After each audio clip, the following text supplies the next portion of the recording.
Welcome, ladies and gentlemen, to this special edition of the Game Changer podcast, where I'm celebrating 5 years as a podcaster. And I did mention that I'm going to have 5 special guests. This is round 1, and I cannot think of a better person than this individual right here. He was a former member of the Kings of the Rings podcast. He is somebody who I have definitely grown as a friend. Honestly, almost call him a brother. In fact, we call each other the Belt Bros. He is indeed the man of many gimmicks. I always called him the man of infinite gimmicks. That being the one and only Dusty Dave, ladies and gentlemen. Yo, it's a blast from the past. I mean, honestly, we were talking a bit before, but I been a little skeptical getting back behind the mic. Like, you know, I have my personal feelings that I'm gonna tiptoe around just because I want to be respectful of everyone involved. But, you know, I even tried to get my own podcast off, but it's just, dude, adulting sucks. Adulting is so miserable. I barely have enough time to watch wrestling. But no, thank you for hitting me up to be on this podcast. Like, I mean, it's crazy. We're approaching a year since we met. We met before Mania at MetLife, before that so long of a show. But then we got to share All Out together. Got that dope motherfucking pick with Penta and Phoenix. Like, yo, no, literally, I think that might be one of, if not my favorite picture from StarCast in Chicago, just because, like, they had their titles, we had our titles, and our titles were slightly higher than theirs, so it's like, yeah, we're the fucking boss over the Lucha Bros. But yeah, no, it's great to be back. Congratulations on 5 years. You deserve it, man. Thank you very much.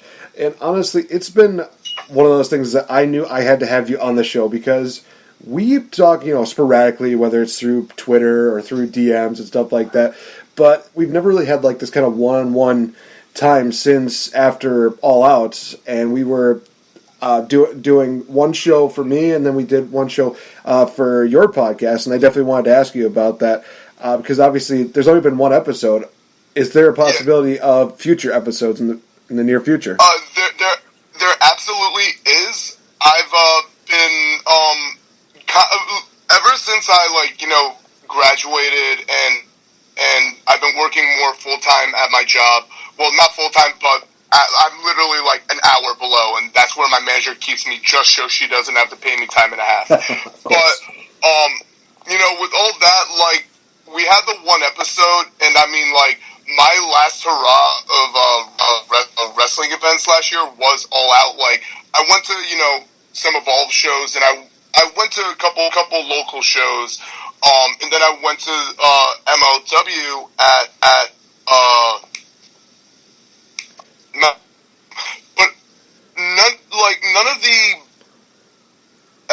none of it really was something that I wanted to really cover. Like the Evolve shows, unless you have the WWN network, you won't be able to see live.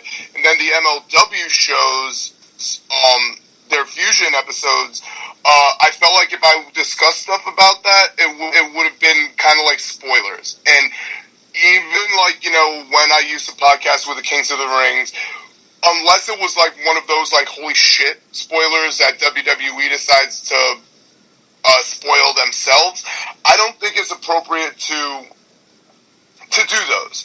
So I took a break from podcasting, but, you know, I've still been watching the show. But, like, with everything going on, I did have plans on going to WrestleMania. Obviously, it's kind of a wait and see with that. But even though I just went the long road on answering your question, now I'll go the short road. Yes, there are absolutely plans. I just need to line up times with certain people. Like, obviously, I'm definitely going to want you back on it. I'm definitely going to want to get Double F. And then, obviously, I'm going to want to try and coax some of the old guard out of out of their lives to do some shows with me. And the only thing is, like, they might deal with wrestling a little bit, but I think I might just kind of like do something like we're doing now, kind of like a Raw, just like shooting the shit, catching up on life, because we're all like getting to that point where, you know, we're trying to settle down. So like I almost want to like re-get to know everyone and what they do with their lives outside of wrestling. And hey, if that includes wrestling, I still love wrestling. Like, obviously, there's a lot going on with a certain beer virus, but right. I definitely do want to come out of retirement. It's just like my schedule is so hectic and changes all the time, and that's even before I actually start the next step for my life. You're actually the first person that I'm talking to about it like this, but you guys all know, you and everyone knows that I struggle with substance abuse, and my direction has kind of gone towards potentially getting into social services and substance abuse counseling. Well, thanks to an amazing friend, Nikki Skywalker, Smack Talker Skywalker. Love you, Nikki. My next step is, depending on what happens with all these trips, because I have Tampa scheduled, but I think that's changing. And I currently have Europe in July, and I might do Disney with my dad in September. But I'm going to be applying to a program that does 350-hour training program for counseling services and substance abuse. And then potentially going into a job with that, so I could, get some experience and pay in the field, and then go back to grad school to do social services, so I could get that master's and go up that pay grade. But so you heard it here first. Wow. You heard it here first, and I'm not trying to toot my own horn, but we haven't seen each other in a while. I'm like 2.25 years. I'm still maintaining sobriety from controlled substances. You can see, everyone else can't, but I'm having a beer. I have a beer here and there, but I'm responsible about it.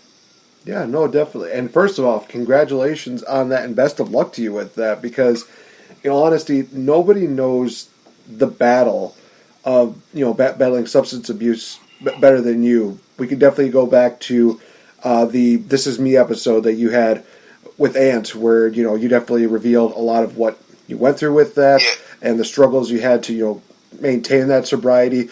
And my God, you have done such an absolutely amazing job, and I'm very, grateful that I can just see every single step that you take is just so positive. And I remember one picture that you had where you showed, I think it was either your degree or it was a diploma, if I'm not mistaken.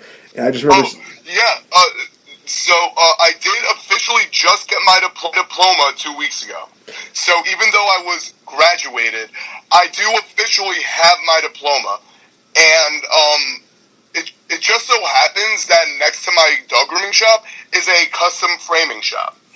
And we actually groom the owner's 2 dogs. She has 2 border collies.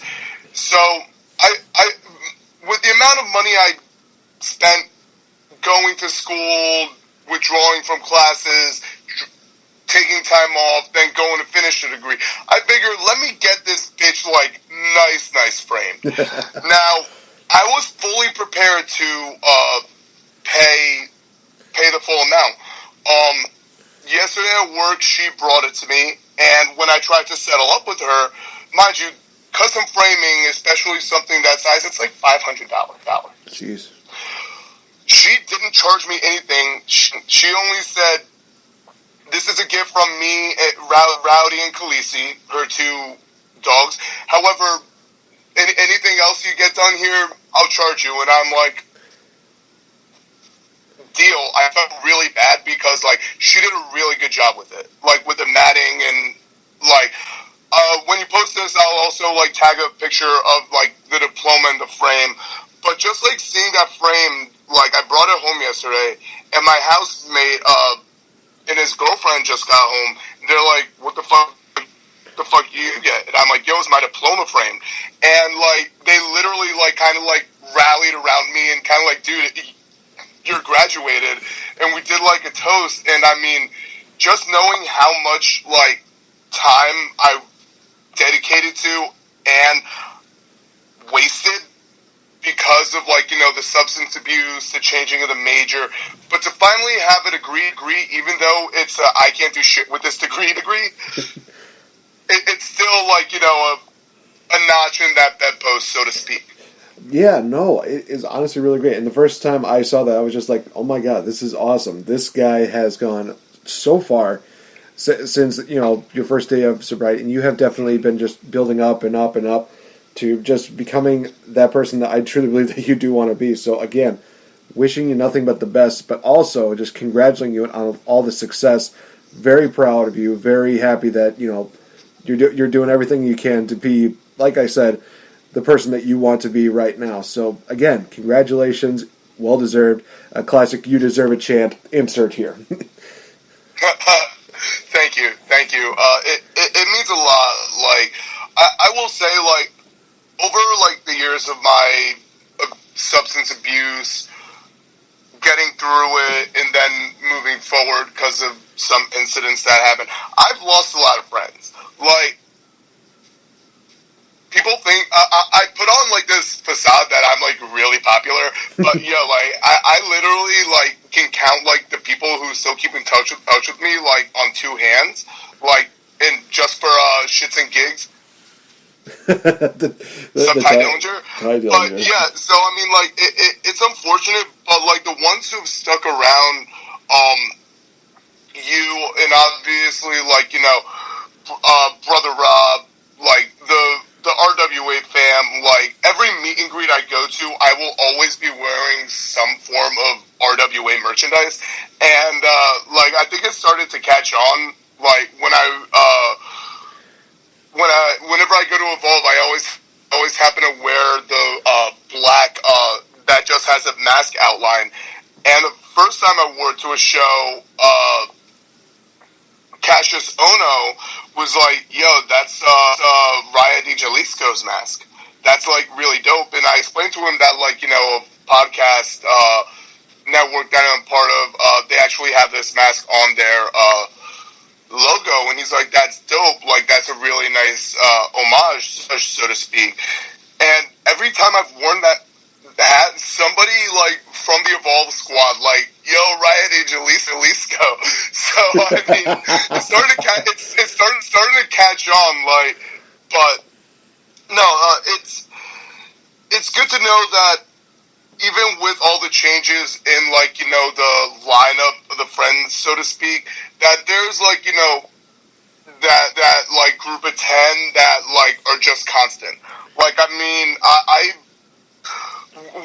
mentioned before, like, the impact of, like, beer virus. Like,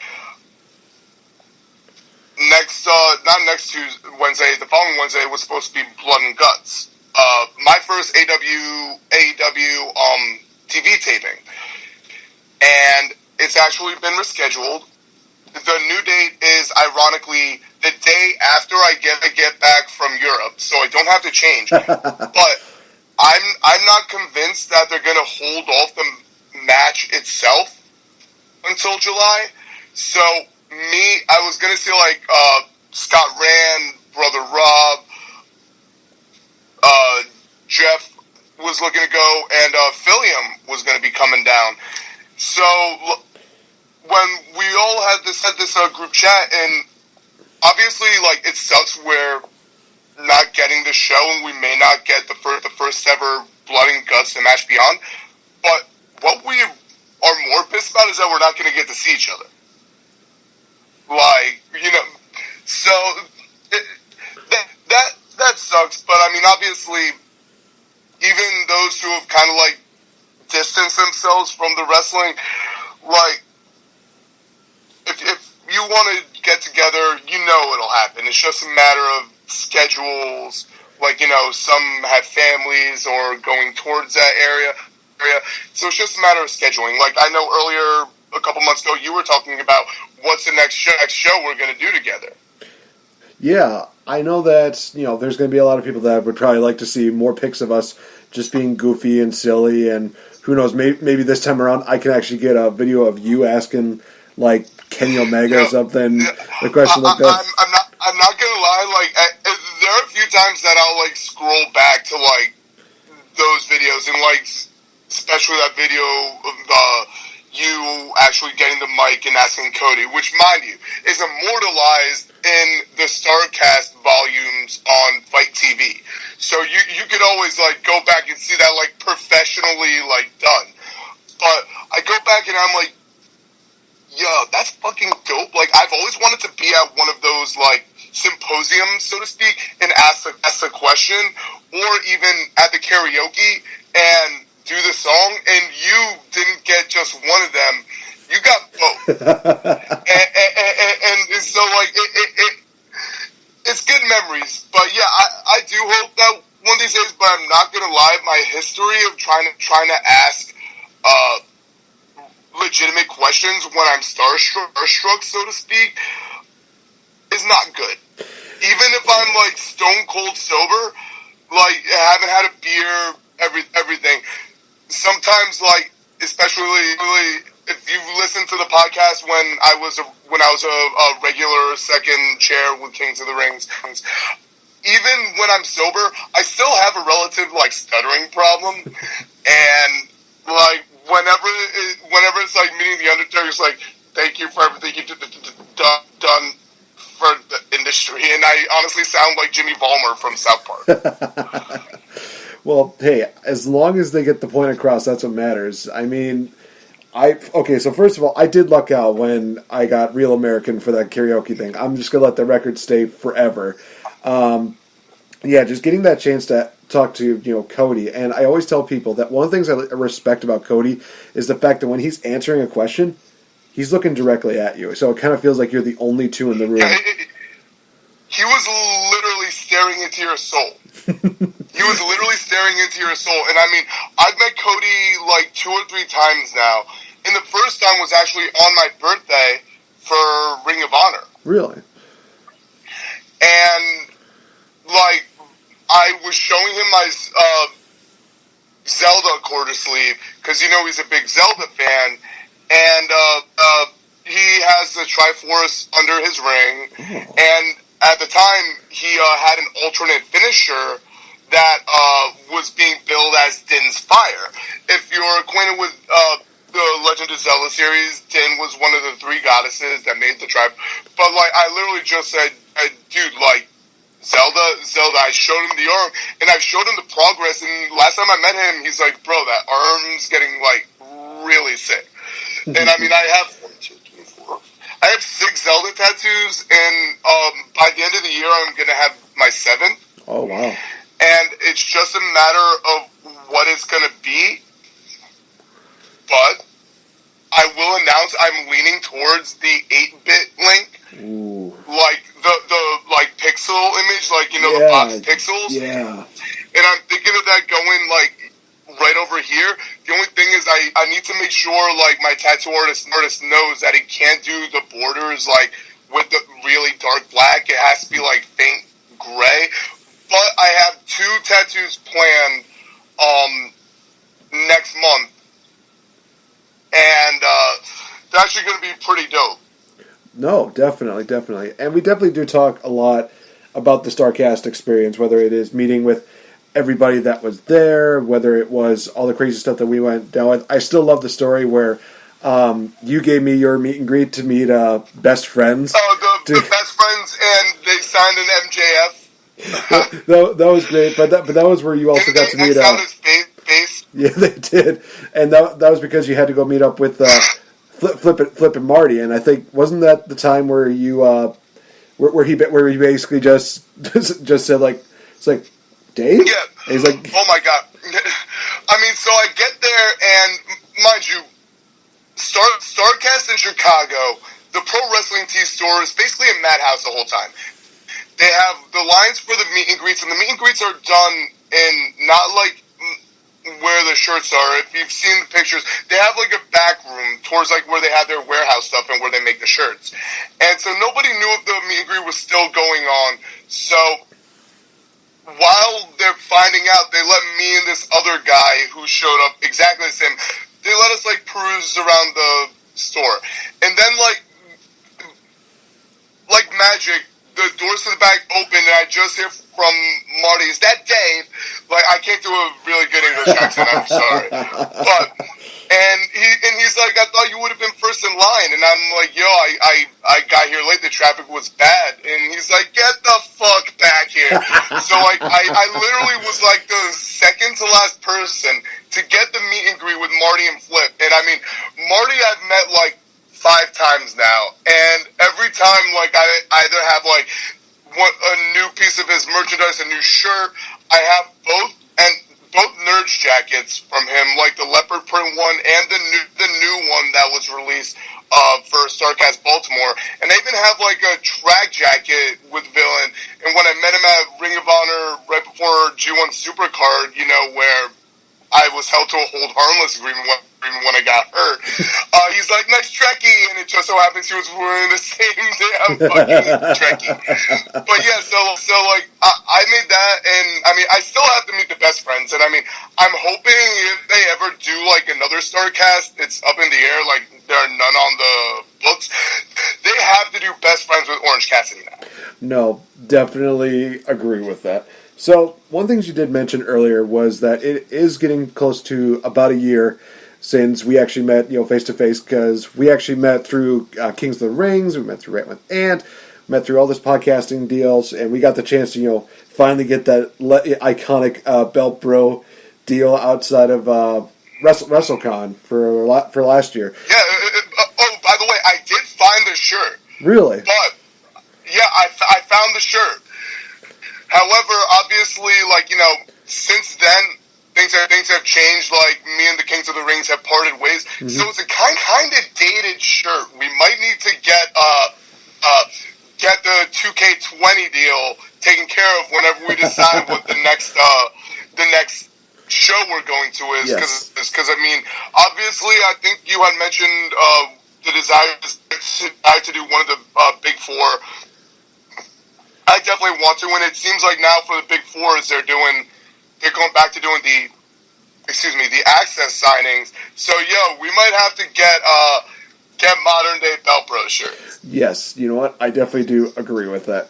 So the point I was trying to get across was that we are also getting close to the 1 year anniversary of you departing and parting ways with the Kings of the Rings podcast. And the question I have for you when it comes to this is, are there things that you kind of miss about not being with Kings of the Rings anymore, and are there some things that you don't miss about Kings of the Rings? There are things that yes to both.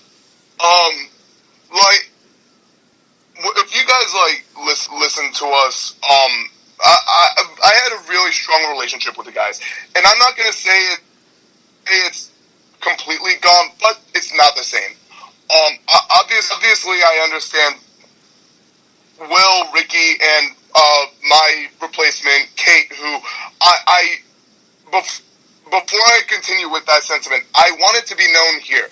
I am 100% behind Kate Murphy as my replacement. I really am. She's a wonderful human being. She's wonderful. She knows her stuff. And I'm not going to lie, one of the things I do like about her over me with a podcast, it's nice to have a female perspective. And not just like, the guests, just like the Valkyrie, like a regular female perspective. But let's be serious. Had we not, agreed to part ways, and to still have that, 4 people on a podcast, I think that's pushing... It's overkill, basically. Too much. Yeah. So, but, to get back to what I was saying, King Ricky has a full job. He works in social services. I don't unfortunately know what Will's doing. I know that he's looking to do something towards radio, TV, and film, and all that. And I mean, when we did part ways, like I did ask like for us to still keep in touch, and unfortunately, their busy lives and my busy life has prevented that from happening. But I have recently started talking to Ricky again. One of my friends actually had a birthday at the bar that he MCs, and he like completely hooked us up with a table. And then when I was actually going to the Evolve show, me and him were on the phone for like the last bit of the drive.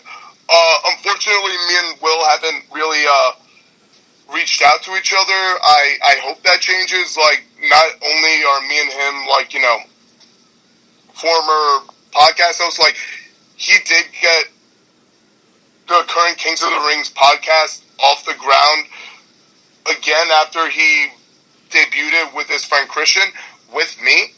So if you've heard our podcast when I was there, he would always say if there was a Hall of Fame for KOTR, Dave would be in it. And like I miss him.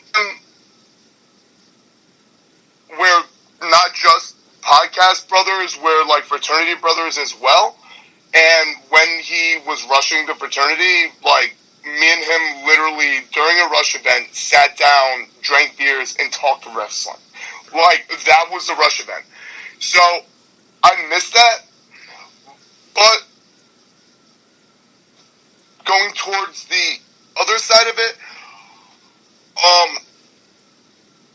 obviously, like I just mentioned that, I stutter. I kind of, as you can already see from this podcast, I'm long-winded. I talk a lot, and I will get cut off by the guys a lot, or my opinions judged as not valid. So I don't miss that. But honestly, I do miss them.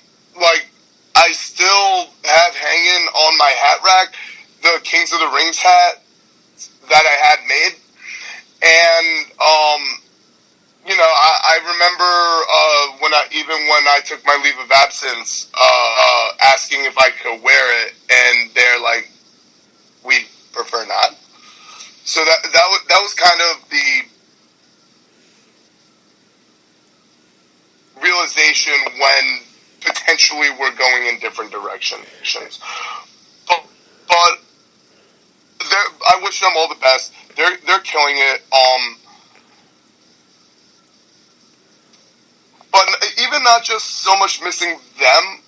Obviously, like, we were part of the Ran With That network, and I completely support the Ran With Ant trio, and even including G-Rod, because I listened, like, obviously, the product, I've even said I'm not too happy with it, so I don't want to be that one that's dragging down on it, and I don't want it to feel like a task podcasting, but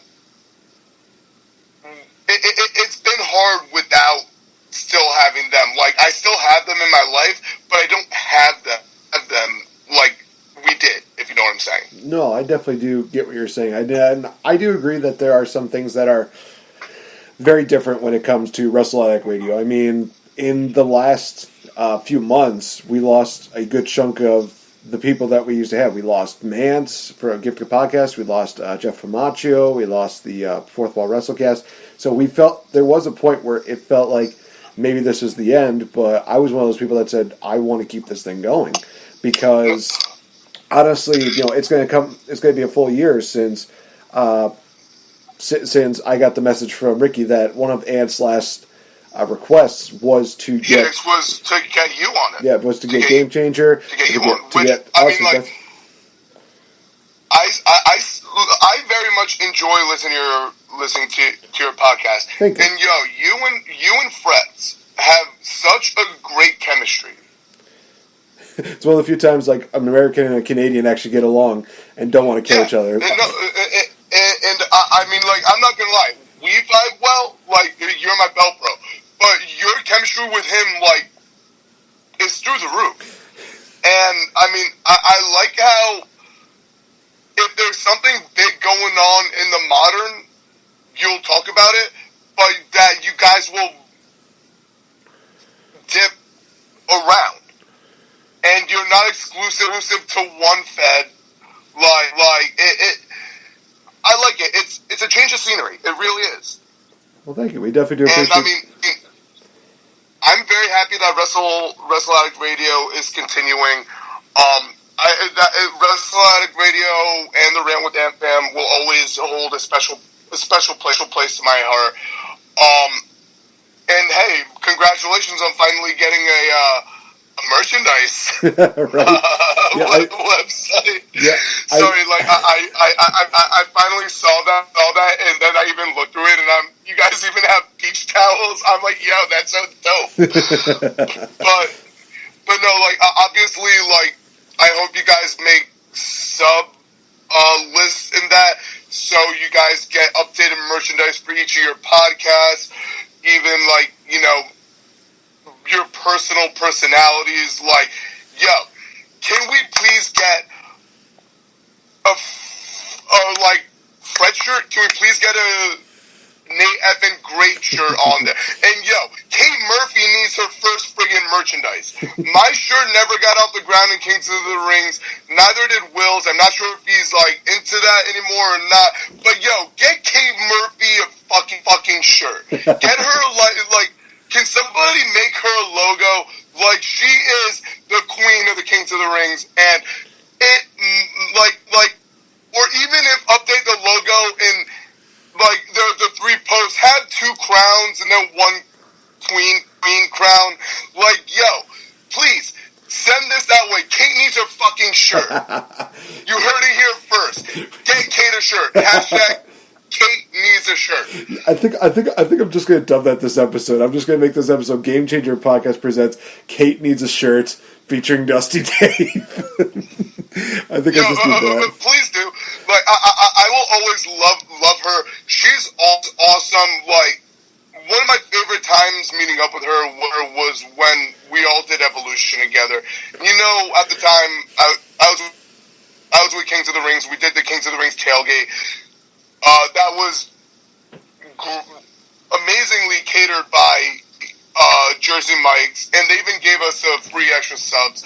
And afterwards, me, Ricky, and Will took a picture of Kate just standing over us with a foot on one of us with her chair, just like an homage to the women, because the women killed it, and she is killing it, and I'm so proud of her. Obviously, I'm irreplaceable, but if somebody can come close to replacing me, Kate Murphy is it, and I'm very happy.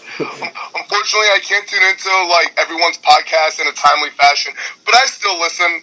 I'm always listening. People always say I have eyes everywhere. No, I have ears everywhere. I'm always listening, and like I'm happy that like Wrestle Addict Radio is still continuing.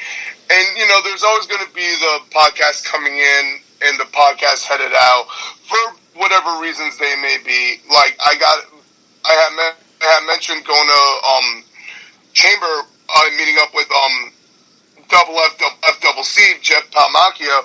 And, it's one thing hearing it from him on his reasonings for leaving content creating or whatever, but getting a chance to, like, sit one-on-one and him actually felt to me, like, absolute respect. And I mean, he's a brother, like, he's like family, you're like family. So obviously we all have a reasoning for coming and going, but at the end of the day, if you can and want to do, if you don't, or if it's a task, don't or change the way it goes. Like, one of the tattoos I'm gonna get next month actually has a really cool saying. So before we transition to the next your next segment section, right. Let me just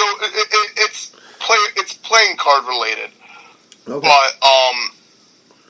But No, I just need to find the picture. Let's say if it's the Queen of Spades, I'm pretty sure Shayna Baszler is going to have an issue with that. Oh no, it's not the Queen of Spades. It has to do with an Ace of Spades that I came across, and wait, where did it okay, go? while I find it, bring up your next my next question or segment or whatever it is. Yeah.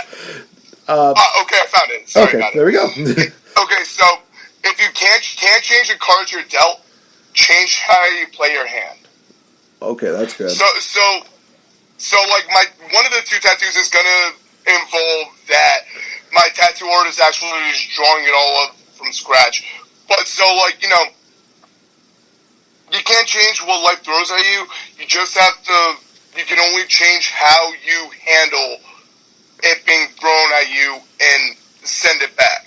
So I mean, even if when I get my podcast back, it's not going to be it's not going to be like a timely thing. It's going to be as I'm able to, okay. Or maybe I'll do what Effie does with his promos that he posts on Twitter. I'll record like 7 at once, and then I'll release them sparingly. Like, it'll get off the ground. But back to you. I do apologize. I'm talking so much. No, dude. That's the beautiful thing about having this podcast is that I'm running it. I can decide whether people are talking too much or talking too little.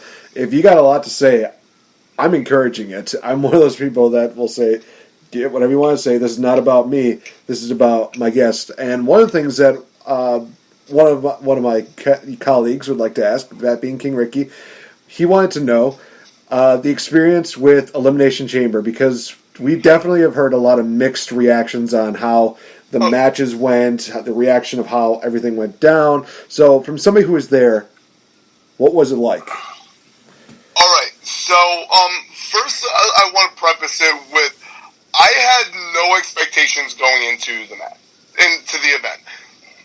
Reason being, I had just met The Undertaker the day before, and we can even talk about that a little later. But so I'm already on a high. There's nothing that could have literally brought me down unless I, crashed into a tree. But, my complaint was using one of the chamber matches for tag team, because I'm sorry, even though that match turned out really well, I'm sorry, chamber should not be used for tag teams. And second of all, I think, even though I knew Shayna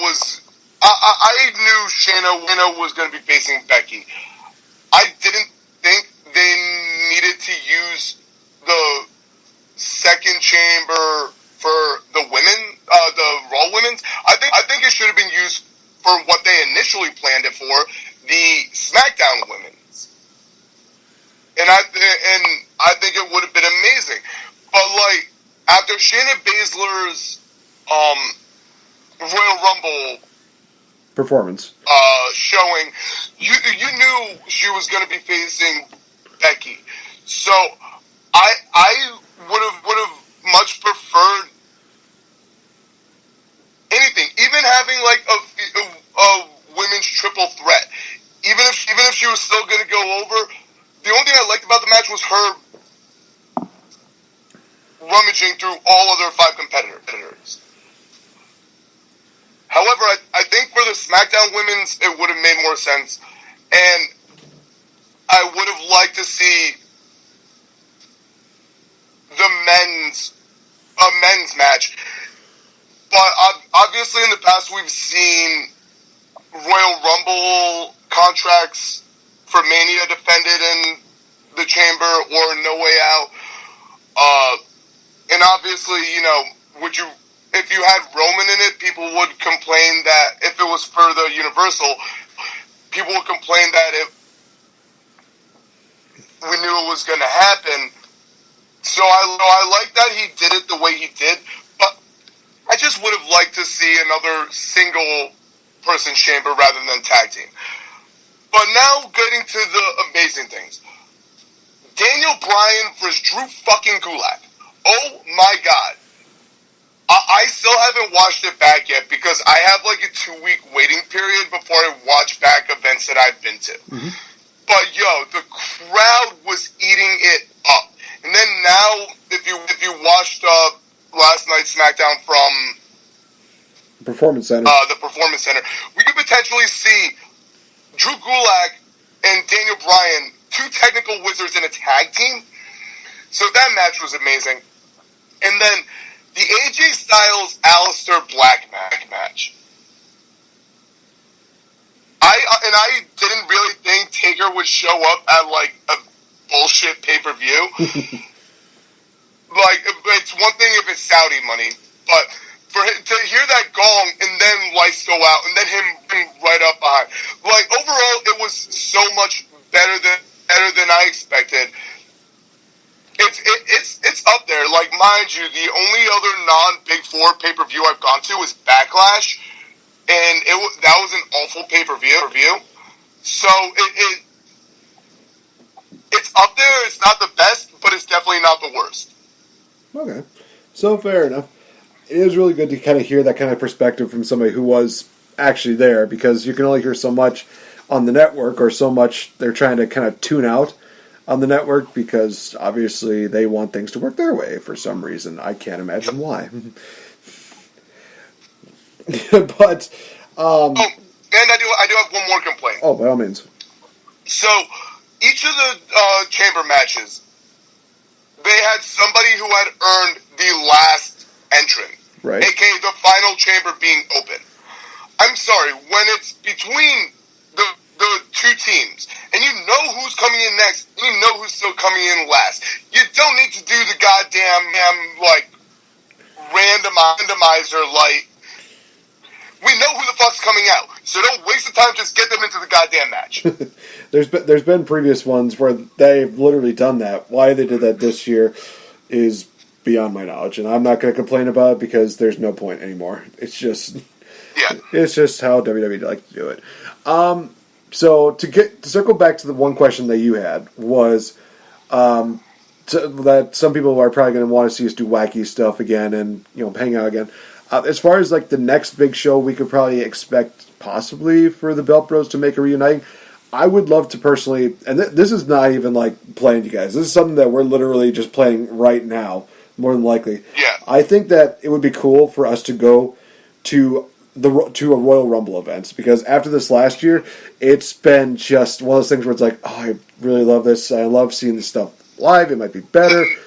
It's just a very historic event that could definitely be a lot of fun. And like you said, access with it would make it that much better. Yeah. Like, so I was at one of the last arena Royal Rumbles. I went to Philly when Asuka and Shinsuke won before Mania and Nola. Oh, WrestleMania 34. The Rumble where Ant lost his shit when Nikki came out? Yes, exactly. Now, I was, if you guys, you know how I feel about the Stadium Royal Rumbles. Right. But the first one last year, compared to this one, was night and day. I love this year's Royal Rumble, so I would actually be down to go to one of these Stadium Rumbles. Now, I do at some point in time in my life have to hit Survivor Series, because that is big elusive for me with the Big Four. And then, obviously, if you count Money in the Bank as kind of like the Players' Championship of WWE, like that 5th major, I need to go to that. And this upcoming year is in Baltimore, and I'm considering it. For those of you who didn't listen to when I was on Kings of the Rings / not on Kings of the Rings, my graduation day was fucking Money in the Bank when it was in Hartford. And let's be serious, you have graduation which takes 4 hours. Then you go out to eat with your family because they give you monies. Let's be serious. They give you monies. There was no way I was going to make it to fucking Hartford. And seeing like Ricky and Will's like fucking road trip and all that, and I think they road trip to Survivor Series in Chicago as well. But yeah, so that, like, I need to make it to both of those. It's just a matter of when. But yeah, I'd definitely be down to do Rumble, and who knows? I could get refunded a lot of cash, theoretically, if Mania and my Europe trip go down the drain. So, right? I mean, I'm obviously hoping, but with Mania, I understand if it's postponed. I would like it to be postponed June, but I don't know how the logistics of it. And I don't want Europe to be postponed. No. But hey, if it is, I have like a couple $1,000s coming back. So you got that money probably coming back. Yeah. No, honestly, depending on where they have Survivor Series this year, I know last year they did in Chicago, so there's no way they're going to be doing it again in Chicago again this year. But honestly, depending on how everything goes, I would love to do Survivor Series. I've only been to one of the big four right now, and that is WrestleMania from last year. And to be honest, the stuff that happened before Mania was so much more fun. Getting the chance to hang out with you guys was great. Just the night of WrestleMania was just long. It was tiring, and then it got miserable when we got rained on after the fucking show ended. That was bad. I actually gave Ricky like $50-$60 to drive me back to my house. Back to Mineola, so I didn't have to wait in that. But Mania was too long. It's probably okay. So rumor has it Survivor Series is going to be in Dallas, Texas. Ooh, Texas. That'd be an interesting, fun time. Probably be very warm, but who gives a crap? Yeah, so they don't have anything regarding Rumble, but we'll definitely have to keep that updated because, Bell Bros are due for a fucking reunion. Yes, I definitely do agree with that. But honestly, everything that we've kind of come... And I'm actually going to tell you guys this. For those of you that are kind of curious, like the kind of relationship that Dave and I have had in the last year, this is very special. So... We've only met each other one other time before All Out. And All Out weekend was us, just hanging out, sharing a room, drinking beers. Bro, you picked me up at the fucking airport. That was just freaking amazing. And the last day, I just remember, there was a part of me that was like, I want to just go, I just want to get home, and blah, blah, blah.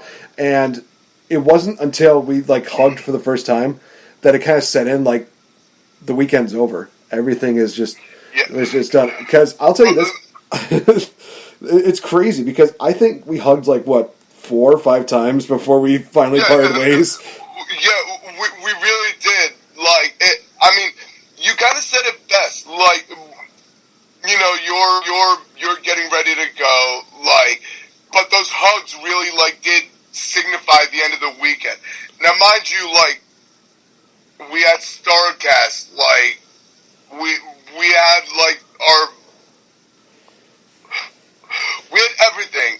We went to ODB's meat truck, which, a couple weeks later, burned down. Yeah. And all that.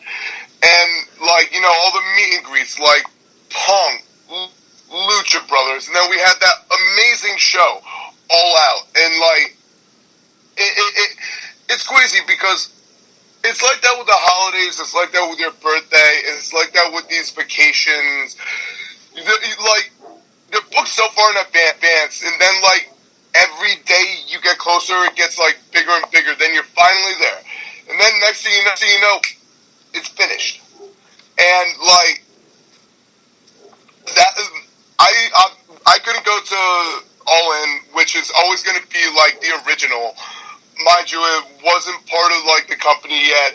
People from NJPW, ROH, it was held by everyone.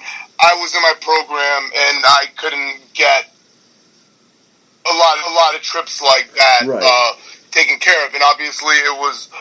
But I watched that. But then having gone to Double or Nothing, how I got to take it to Double or Nothing, I'm still befuddled. But sharing that with Brother Rob and everyone I met, then we had All Out, and then I even had full gear after, but, like, I'm not gonna lie, like, the first Starcast had to have been, like, big to the point of, like, not planned well. Vegas, like, was still not planned well, but getting bigger. Then Chicago, again, was huge. The one in Baltimore, it kind of was slacking. Like, it was at the power plant, which is kind of like the equivalent of Xfinity Live, but in Baltimore. So Xfinity Live is basically like this place that has restaurants and bars by the Eagles Stadium, the Phillies Stadium, and the arena where the Sixers and the Flyers play. Okay. But it's just like the meet and greets weren't very well like done. But so what I'm getting at, just like, so getting a chance to experience 3 AEW pay-per-views with 3 AEW Starcasts, because they're not directly related, was amazing. And I mean, you could ask Brother Rob. I may have had a lot of meet and greets for Chicago. I did like 59 meet and greets in Vegas. Really? The only ones I missed were ones that actually were no-show.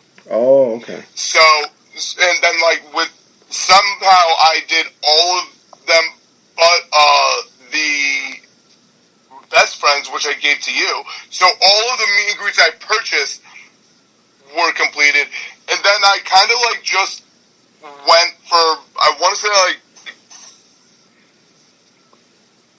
maybe like 12 or 13 in Baltimore. But I mean, I met Great Muda. I met Sting with the Americana face paint and all that.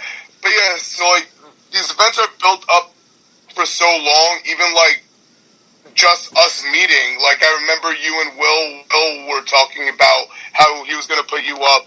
And then first time I met you was when I came to the bar in Hoboken. Then we went to the gala. And, it's crazy. Like, even though we had just met, just our interactions from however long on Twitter, like, you knew me. And I knew you. It just so happened I was finished with my program so I could have a drink with you. So, we were playing some pool, having, a couple beers, and then we went to the gala. And then, like, that gala was done so well by the Rail with Ant family. Like, it's crazy. I will say one of my favorite parts of that rant gala was when they were talking, I think, the Brock Lesnar Seth Rollins match, and Issa was basically just trying to play the neutral card, and I think it was. Oh yeah, she loves both. I think it might have been Wade and me, if I'm not mistaken. It had to have been somebody. We're just like, make your choice, and she's like, I'm not gonna make my choice. Just shut the fuck up. No, like Issa's great. Like, she is. The Demon Diva. Like, I will always commend her support for Brock Lesnar. Like, she's not called Demon Diva for nothing, but also like she does stand a lot of other wrestlers, and I think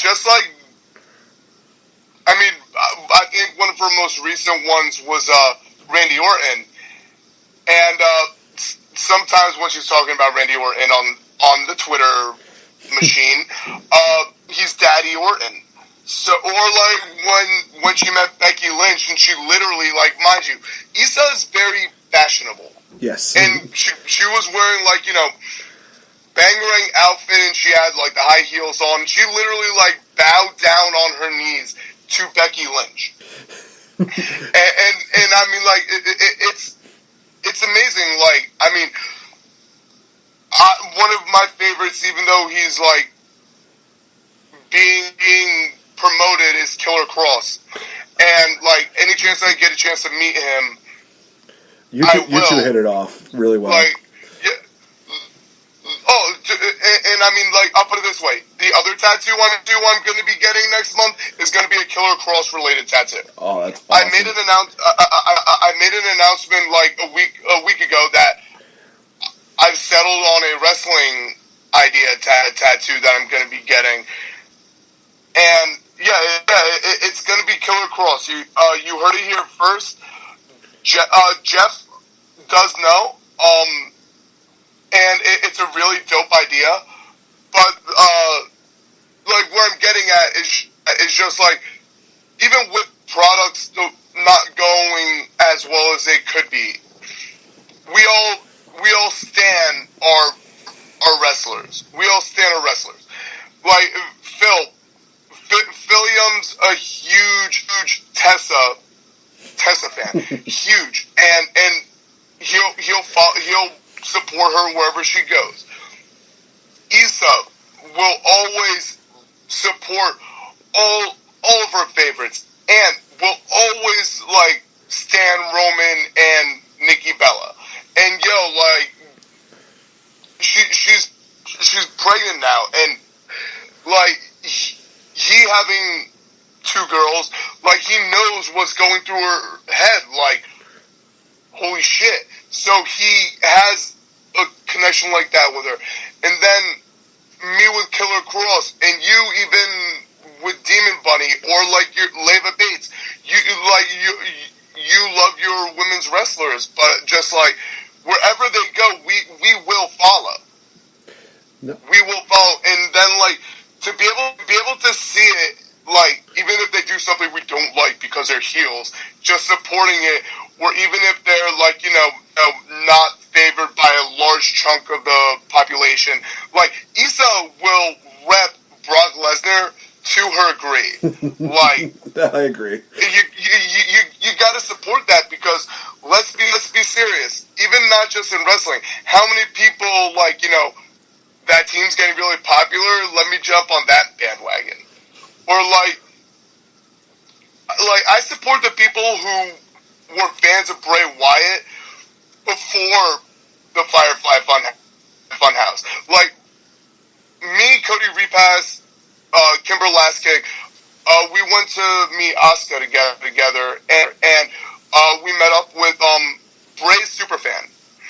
Her name's Ashley, and she like literally Bray's biggest fan. But she was a fan of Bray when he was Husky Harris. Really? And she was a fan of Bray when he came out with the Wyatt family. And like even when he was being completely ruined, she supported him. Like, so it's nice to see like some of these fans like wear their fandom to the grave. No, that is definitely very true. I will also say this, that when it comes to like very passionate about these fans, there is no bigger than people like Ant or Phil or Issa. I remember watching a couple of her Rumble reaction videos where Brock is just slaughtering everybody, and the moment that Nakamura comes out, she's just doing that blood-curdling scream that she loves to do, and she's like, "No, not him, anyone but him." It's like, oh yeah, we know that Nakamura is going to get wrecked, and to most credit he did, but at the same time, hey, we got Nakamura versus Brock. We can't say that in WWE anymore. And I mean, it's crazy how every year they're one-upping themselves with the Rumble. Mm-hmm. Like, I mean, I saw like the first women's Rumble. Yeah, like live. Yeah. And live. And I mean, I'm a huge Joshi Japanese wrestler mark. I am. While they may not always be utilized well, seeing Shinsuke and Asuka both win the Royal Rumble the same year, unfortunately to go on to lose at Mania, I was very bitter about it, but like that fucking crowd went off. It went off, and I mean, Philadelphia is where I first met Issa, and where I first met Ant, and even Antisocial Kim. I met a lot of people who I now am family with at that Rumble. So even if the Rumble led to not so good Mania decisions, definitely memorable Rumble. And I mean, come on. Everyone has to be able to do the 5, 4, 3, 2, 1. Everyone has to be able to do that once in their life. No, I 100% agree. So, I do have one final question that I got to ask, because we did touch base about this a little bit earlier, but I think I need to go a little deeper when it comes to this. We talked about, meet and greets and how some of them can be fun, some of them can be very emotional, some can be very star-striking. You mentioned that you met The Undertaker a while back. Please, tell me about... I started laughing because I thought you may have been tangenting a different way, but okay. So, I'm going to take you with me because I need to get one more beer. All right. And then I am going to... This is all canon, folks. Okay, so I'm now in my kitchen. Hey, everyone. Hey, everyone. I can't see you laying. So, the thing I hated about the venue, it was a hotel. Oh, jeez. It was at a hotel across the Grand Central Parkway from LaGuardia Airport. Now, for those of you who haven't spent a lot of time in New York, LaGuardia Airport is fucking disgusting. Ooh. It's always in construction, and it's dirty, whatever. So, I got there around 10:15, and there was already a line wrapped around like the side of the highway. I finally get in, and Undertaker doesn't start signing for an hour after that. Jeez. But, and you know how all the hotels have, the conference rooms. So you were in line, and then, you did a zigzag around, stagger stuff. But they did all the pictures first, and then all the autos. Mm-hmm. Now, with, the beer virus going around, I was expecting him to kind of just, do the head nod. Or, if he was in costume, the hat type of a thing. Yeah. No, he shook everyone's hand. But, there was 7 different people that were putting Purell on his hands right after every person. But that's fine. And, the picture came out great. Now, one of the things that actually resonated with me was Brother Rob actually flew down to South Carolina to meet Taker. And he got, there's this dope 5-figure Taker set that's basically, the whole career of Taker. And he got that signed. So it would have been, a really dope signature. Unfortunately, I didn't know, I'm not really a figure collector. I just like pops. If you guys, I mean, they won't be seeing this video, but I have over 500 pops in this room, and I have about 150 that aren't even on display. Oh, all different. But, so, I don't collect the action figures, so even though, looking back on it, I regret not doing it. And Taker would have been absolutely worthy of being the only wrestling action figures I have in that set signed. Brother Rob got that done. But I happen to get the vaulted Funko of, the hat with him signed. But when Brother Rob met him in South Carolina, he didn't get out of his seat. Really? For the pictures. So, Brother Rob, who's also tall, was kind of scrunching the picture next to him. He stood up, and Taker's a legit foot plus over me. So his build height, it's very close to, if not the real thing. And then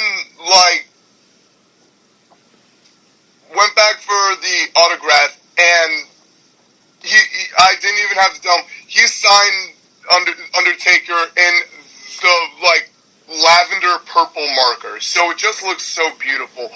But being able to, meet him live, I was supposed to meet him in Vegas for a StarCast, but then WWE pulled that shit where, he can't appear, yada, yada, yada. So, I had to meet him. Now, another funny thing about Brother Rob's meet and greet, for what he paid to get down there, the meet and greet itself, I paid more for just a photo and an autograph. But it's New York prices, and he's closing off his career. So I understand it. But would I regret it if I didn't meet him? And the answer was yes. So, he was awesome. And then the fact to, meet him on Saturday and then have him show up at Chamber on Sunday was amazing. But the icing on the cake, ironically, wasn't even Taker. Matt Hardy's contract expired on March 1st, and midweek he was announced for the same convention. And I met Matt Hardy, got a picture with him, got him to autograph one of his broken pictures from Impact, and he had these shirts, Never Say Die, and it has his face by the never, and then by the die part, it has his hand coming out of the ground with the Hardy's hand signal. So and there are rumors, Matt Hardy's the Exalted One. I personally think someone else is the Exalted One, but just the fact that Hardy's back to being one of the most coveted free agents, and I got a chance to meet him, it was dope. So getting a chance to meet Taker, meet Hardy, then go down, visit my dad, get my Mania ticket, and then go to Chamber. It was a really nice day and a half, and that was the first weekend I had off work in ages. Well, you definitely made that weekend count. That is awesome. So, guys, we are wrapping up this interview with Dusty Dave. Dave, it is so wonderful to have you back on the show, to talk, to catch up. I do hope that you get the chance to go back to Europe. That's the one thing I definitely do hope, that this year does not get, ruined. If it's between... Fingers crossed. I mean, thankfully the trip's in July, so there's a lot of buffer. But it really depends on how everything goes with beer virus. But I mean, we'll see what happens. But in between, you heard it here first. 2 new tattoos upcoming. The podcast is returning. I am also available to appear on people's wrestling-related podcasts, even though I'm not a fan of the product. I do have a lot to say. My favorite night of the week is Wednesday, because I literally have AEW or NXT on my TV, and I have I'm literally watching them two screens, and it's literally awesome. Both have been killing it. I love wrestling. Ratings don't matter. It's a great time to be a wrestling fan. It's a great time to be a wrestler. And #family. Exactly. And they can find you on the Twitter at Indie Dusty Dave, correct? Okay, so you can find me at INDIE. Wait, no. At INDIE_Dusty Dave. There we go. And then on Instagram, OZTEP08, and I'll even drop my real name. You could also find me on Facebook at David Malkowicz, MALKIEWICH. And other than that, things are going well. But Nate, I want to personally thank you for bringing a shovel to unbury me from my podcast grave. It's always a pleasure to appear on your show. If you and Fretzy Poo would ever like to have me. If you want to ask me one of the things I miss about Kings of the Rings most, it's when we did Fretz episodes, because I still remember the first time Fretz tuned in when me and the guys used to do the live pay-per-view go-homes, and you and Fretz would always tune in and literally would be conversing back and forth with us through the whole podcast and all that. Keep doing what you're doing with Fretz. Best of luck. Keep it up with Wrestle Addict Radio. Maybe bring back Civil War. Hey. I don't know. That might actually be something we'll have to discuss. So, of course, like the one and only Dusty Dave has mentioned, I'm a part of Wrestle Addict Radio, which you can check out on the Twitter at Addict_Wrestle. Check out myself, Game Changer Podcast, as well as the Kings of the Rings, as well as the Young Lions Perspective. Definitely check them out. They are awesome. We do have our own merch. We have a lot of things coming up in the next few months, guys. It's going to be crazy. Even though the beer virus, as my esteemed guest has said, a lot of people call it it's just the flu bug virus. No, okay, that being me. It's still going to be a very eventful couple months. So much is going to be happening, and you can always follow me on Twitter at RealFNGame. Everybody else is in the comment section, well, actually in the description section, so follow them on their Twitters. Definitely give them love and shout-outs. So for Dusty Dave, I've been NateFNGreat. This has been a special edition of the Game Changer Podcast. This has been round 1. Round 2 will be coming up faster than you think, ladies and gentlemen. So thank you so much. See you later. And for Dusty Dave, he's the man of infinite gimmicks. He's awesome. I have a new gimmick every week, baby.